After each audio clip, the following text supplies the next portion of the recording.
Tallinna Post 1932. Armand Siniraak Tallinnast, kes murdis sisse Therese lossi, et seda lihtsalt rüüstata ja segi peksta.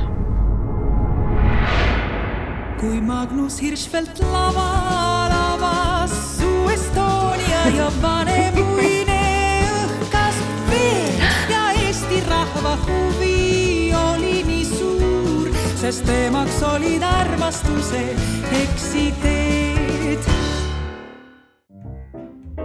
Meie film Lillade õuduste öö on adaptsioon 33. aastal ilmunud järjejutust Lilla õudus.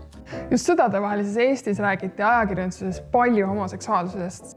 See annab tunnistust, et homoseksuaalsed inimesed otsisid armastust, pidasid pulmi ja kõiki muid pidusid, nagu nüüdki. Lillade õuduste öö on plahvatuslik ajaränne 1920. aastate kvääriöö ellu, kuhu satuvad tänapäeva Eesti kvääriööelu tegelased.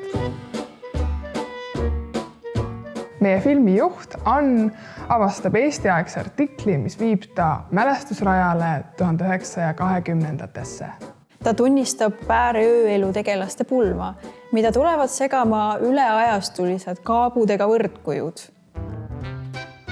See on energiast pakatav lugu, mis on põimunud muusika, humoorikate stseenidega ja tantsuga.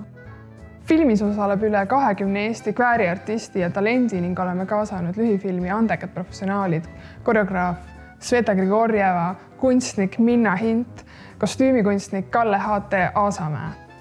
Lisaks koomik Ann Vaida, Ida-Euroopa kehaõudus Helgi Saldo, aktivist ja DJ Anette Mäletjärv ning bluusimutt ja tema bänd Kaisa Ling Thing. Hetkel on meie film tootmises. Suurimateks väljaminekuteks on kaamera ja valgustehnika rent, võttepäevade tasu, grimeerimiskulud, kostüümirent, rekvisiidid ning transpordikulud. Filmi näidatakse kõigepealt 24. aastal Eesti Rahva Muuseumi ööelu näitusel ning meil on plaan saata film Euroopa ja USA filmifestivalidele. Saame teha filmi kväärist ööelust, kus LGBT inimeste lugusid räägivad kogukonna inimesed ise. Palun anna meie filmile hoogu!